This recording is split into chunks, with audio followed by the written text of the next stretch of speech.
Welcome to the final part of the first episode of the Scarlet Edit. Let's dive right in. This show is where we talk honestly about modern relationships, including the messy, beautiful, and complicated parts that are often kept quiet. Affairs happen, divorce happens, situationships happen. These relationships can be loving and meaningful, though, even when they don't fit the usual script. Here, there's no judgment, only space to share, reflect, and find understanding. So if you've ever wondered what makes someone start a podcast about the realities behind those experiences, well, you're about to find out. For this kickoff episode, I'm handing the mic to someone who I actually met through podcasting. She was a prior guest on my show and is a brand strategist, business mentor, and former Fortune 100 marketer turned entrepreneur, Samantha Fackler. She's here to ask the questions, pull back the curtain a little, and help you get to know the voice behind this show. Let's get into it. And if you had, let's say, a friend that, there were flirty vibes, they met someone, there was chemistry, but either one or both of them was in a monogamous relationship, what advice would you give them? I mean, I've definitely been in this situation, right? With friends. And what's funny, and I think that everyone listening will agree with this, is that like when you want to do something, like you're going to do it, like regardless of what your friends say, right? I mean, it really is, right? Like you could be like, hey, I'm going to go jump off this bridge. I'd be like, the water's pretty shallow. You'd be like, yeah, I'll figure it out. I'm like, okay, like you're going to do it. So like, I'm going to tell you like, hey, this is what could happen. So yeah, I mean, I've definitely had friends in the situation. And I mean, the advice that I've given them is, you're going to tell yourself that you won't let your feelings get involved. You're going to tell yourself that it's just for fun. You're going to tell yourself that like, oh my God, this is great. But, at the end of the day, like it's probably going to end up being more than that. You're going to have a hard time dating other people while you're involved in this. And when it ends, it's only going to end because you end it. But I mean, I always support my friends. I mean, that's the thing, like, too, and that's another reason why, like, I think I'm such a great person to do this podcast, to have these conversations with people, because like I've been there. So like, I'm not going to judge you, but I am going to be honest with you. And I'm going to tell you that like, hey, this probably is not going to end that great. But I always just tell my friends like, hey, look, you can talk to me about everything. I want to be there for you. And the thing is too, is it's like, they also need a friend, and I don't know that everybody understands that. I mean, I had a friend who was having an affair. And so it's like, it's an interesting position to be in because you want to see your friends happy. You want to see them experience things in life that you've either experienced yourself and you've loved and valued, or that they've never experienced, but you have always wanted them to, or maybe they've just had like shitty relationship after shitty relationship. And then something like this comes along. I mean, at least for me, it's like, you got to be there for them too, when it all falls apart. Cause it's like, there's all these different feelings all at once.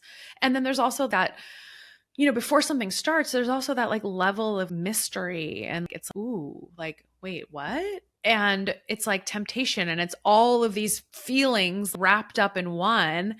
And sometimes our bodies just take over. And even when our minds know that it's not the best decision, we end up making it anyway. Yeah. And I mean, love can be irrational, right? It's Totally. not necessarily this logical A plus B equals C type thing. And I think what is fascinating about what you've shared so far is like, there's such a broad spectrum of relationships. So withholding judgment and looking at them while being honest seems to be your goal here, especially with the Scarlet Edit.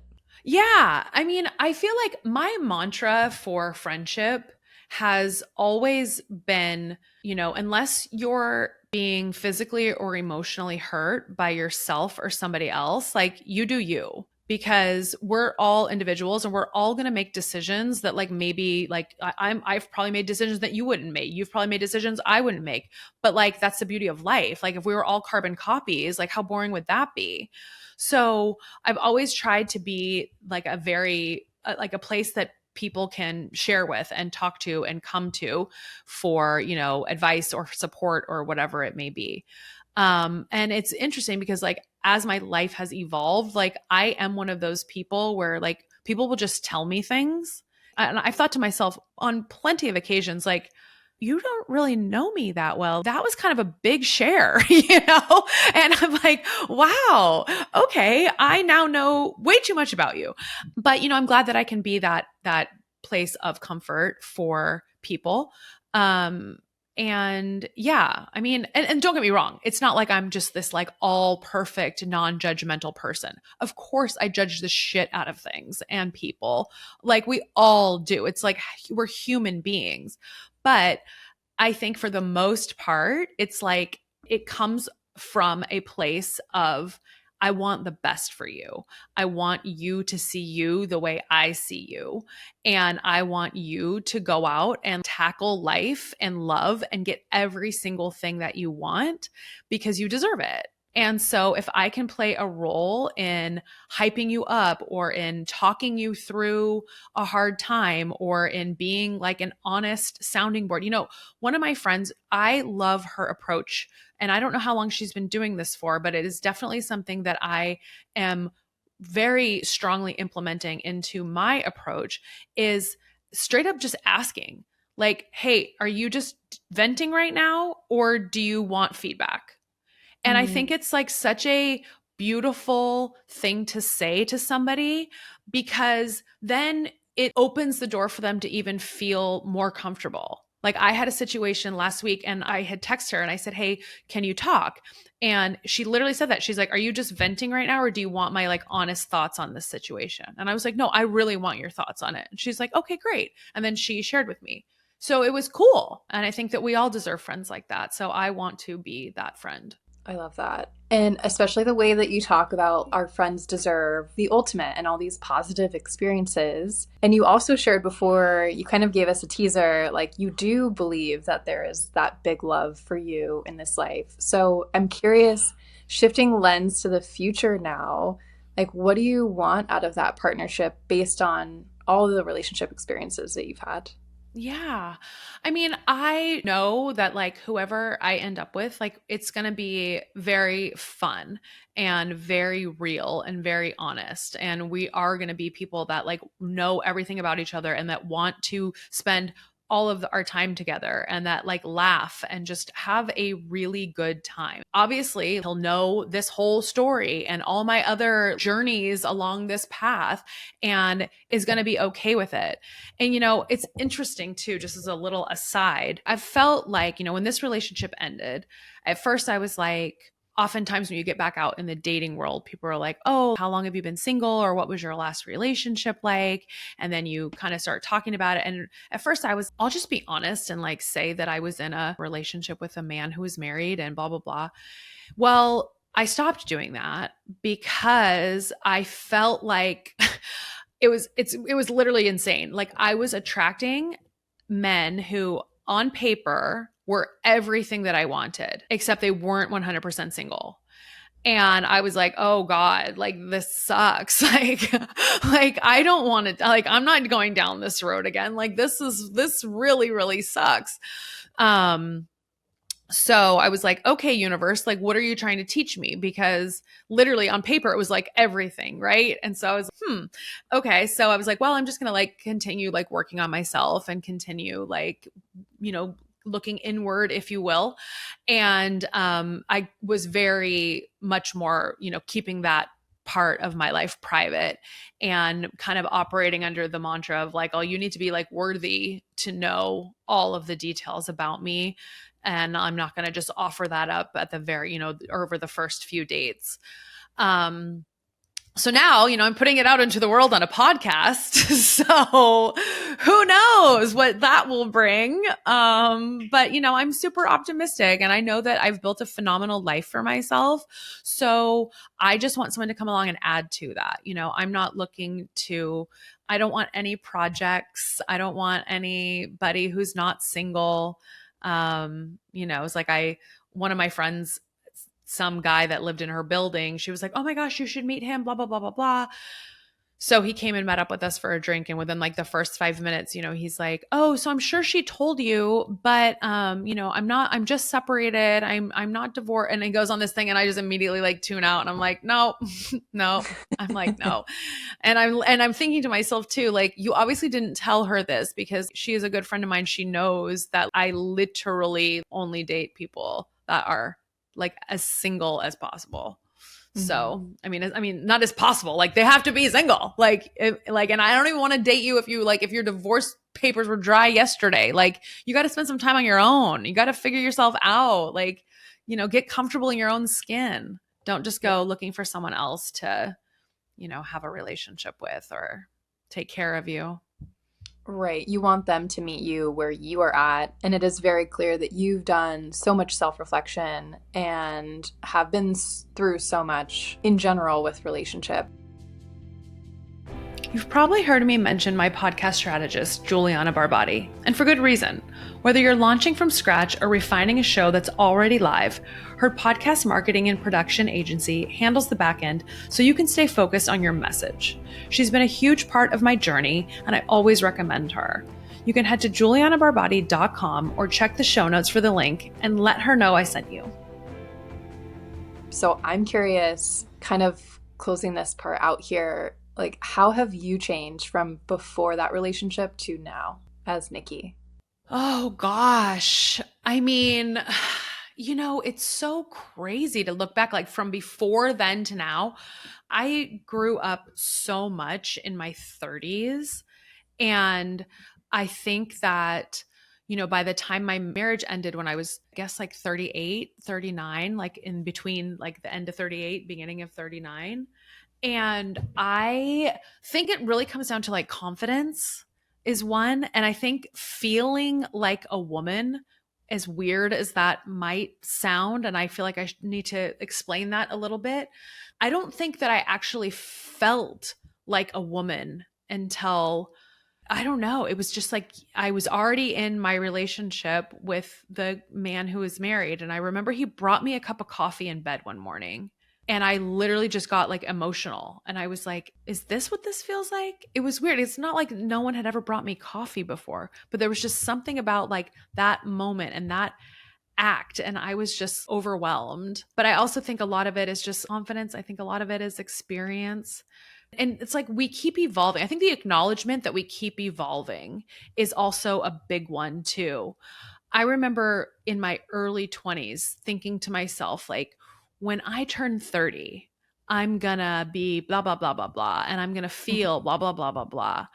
And it's like I had turning 30 as like this pivotal age that was gonna I was gonna feel so differently. And then I got there and I'm like, I'm the same dipshit I was yesterday. And that was crazy. And then I turned 40 and I was like, okay, like now I'm 40. And then when I ended that relationship, it was so hard. Like the first maybe month, I was kind of going through the motions and like drinking, and it was like over the holidays. So I was just kind of like distracted. And then I got really sick with some weird ass virus. And so, then it was like, okay, then it's New Year's and oh, and then I got COVID. I mean, it was just like a mess, right? So like once all of that was kind of behind me, it was like I had this like moment where I was like, okay, you got to work through this because it was incredibly painful. And even telling people, like I remember, at that time I worked for a company and I managed a team, and I think I had 20 or so people on my team. And I remember I was so like I was in physical pain. And I was like, I had to tell them because I was just not myself. And I remember one day it was like where I hit like the rock bottom of like working through all of it. And I was just so incredibly sad. And I remember I was in the bath at lunchtime and I was just sobbing, like those deep, just from the depths of your soul sobs. And I ended up going to sleep that night. And then I woke up the next day and I just remember I was on Zoom with one of the girls on my team. I'll just never forget this. And I just remember she looked at me, she's like, how are you? And it was like, it was so genuine. And at that time, have you ever gone wine tasting and they give you like their best wine that's probably like, $200 a bottle or something. And the glass feels almost like it's like made out of paper. It's like that very thin glass. And you're just like, oh my God, if I break this, it's probably a $50 wine glass. That's what I felt like that day. I felt like I was just so fragile, but I also actively remember that like, okay, this was like day one of like being on the up. Cause I was like, yesterday, like that was rock bottom. Like that was the worst of it. But yeah, I mean, I had a couple of months of being a little crazy, but then I was like, let's get your shit together. Like, let's focus on you. Here's what's funny. So I was like, okay, this has been like the most mentally challenging year, clearly the most emotionally challenging year. Those two kind of go hand in hand. So I wrapped up the end of that year with doing the 75 hard challenge. I was like, why don't I throw on a physical challenge as well? To really just, hit it all where it hurts. But it was actually a really good thing. I'm glad that I did that. Okay, amazing. So you had a full journey with this, hitting rock bottom Yeah. after, but coming back to today, and you've said this a couple times, but like you love where you're at right now. And I mean, you're Yeah, recording in totally. Greece right now, which is so cool. Yeah. Yeah, I you're know, right? traveling, you're doing you, you're doing the things that you enjoy. So you're definitely in this place where you're probably closer, if not already here, to like finding that energetic match of Yeah. whichever love might potentially come in. Yeah. I mean, that's what I truly believe. Like, I am so confident that like he is out there and we just haven't bumped into each other yet. And we will. Is there anything else that you want to share with listeners about this podcast and what they can expect? Oh my gosh. So, I mean, I know I've already said the reason that I started this, right? And well, I mean, if I go a little bit deeper into the reason, I started this truly because I was at a crossroads with myself, with kind of like making my mark in the world, if you will. And I felt like while I was putting out so much great content with Round Two podcast, it was more focused on my guests than it was focused on me, which is totally fine. Like that was the point of it. And I'm not saying that this podcast is going to be all about me, but I think by sharing my story and I think by sharing what I've been through, that is going to drive some deeper conversations with the different guests that I have coming on the show and the different guests that I know will come on the show that, I don't even know yet. And I want this to be a place for everyone. I want it to be a place for women who have had affairs. I want it to be a place for women whose husbands have had affairs. I want it to be a place for women who have been divorced. I want it to be a place for women who have been stuck in a situationship and are like, get me the fuck out of here, but they don't know how to do it. Divorce is another topic that I can't wait to talk in further detail on. Situationships, I cannot wait to talk in more detail about those and like the crazy things that they can lead us to do when we're just so enamored and wrapped up in them. But I also want to talk with like women who are successfully and happily married. Like I want this to be whatever it needs to be for who is listening. So if you need to feel like, oh my God, there's someone out there that's been through the same thing as me, great. I want you to be here. If you want to just listen because you're genuinely curious about all that's going on in today's dating world because you've been married for 25 years, come on in. This is literally for everyone. And I just feel like it's needed. That's why I decided to create it. Yeah, it seems like you really talk about the relationships in their most real light, and especially the ones that people shy away from talking about, Yeah. and provide Yeah. a And it's space like, I want to people to feel connect. comfortable. Yeah, Yes. absolutely. And the connection part is like so huge because that was what I was going to bring up next. I love community. There's one podcast that I listen to. I've literally been listening to it since day one. They started it in 2017. Okay. So, Yeah. like, I'm going on 8 years of being like a loyal listener, and they've created a great community. I've met cool people because of this podcast. Like one woman, I've never met her in person, but we connected years ago, probably in like 2018, we connected. We've been following each other on Instagram since then. She just had a baby. Like I sent her a baby gift. We were DMing last night and she was like, oh my God, like my baby smells so good. And I think of you every time I put this lotion on her. And I was just like, that's so cool. And we've never met in person, you know? So that piece of community I think is so necessary. And especially with this topic, there are people out there who are having affairs who literally cannot tell any of their friends. There are people out there who are getting divorced and whose parents are like super upset with them because they're getting divorced and they need people to talk to. I mean, I'm sure everybody has had these moments where sometimes it's easier to talk to a person that doesn't know you intimately and you end up spilling your guts to them and then it's harder to tell your best friend that same story, you know? So like the community aspect of this is something that's been really driving me also in creating the Scarlet Edit. So we do have a Patreon community that I'm super excited to launch. All the details of that will be in the show notes. And I am so looking forward to welcoming everybody in with open arms and having some great conversations and having some cool like members only stuff go on in there and seeing what types of connections people can make in their own lives that can benefit them years down the road. Beautiful.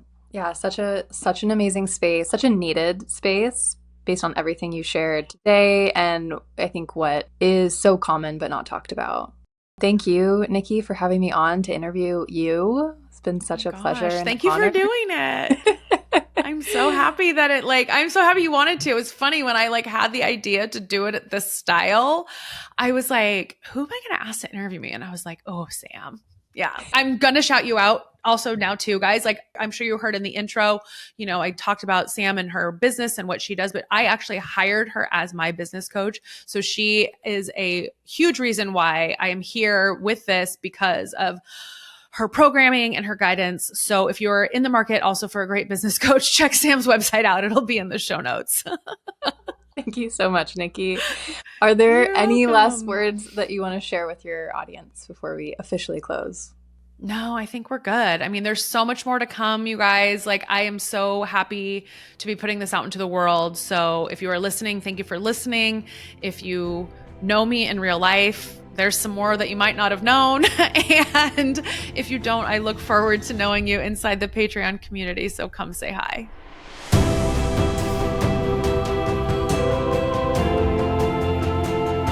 If this episode has you thinking about your own story, you're not alone. I created Rewritten as a place for women to connect, reflect, and share what love has really looked like in their lives. Not the highlight reel, the real reel. Inside, you'll find honest community, live Q&As, and the kind of support that reminds you you're not broken, you're becoming. You'll find the link to join us in the show notes.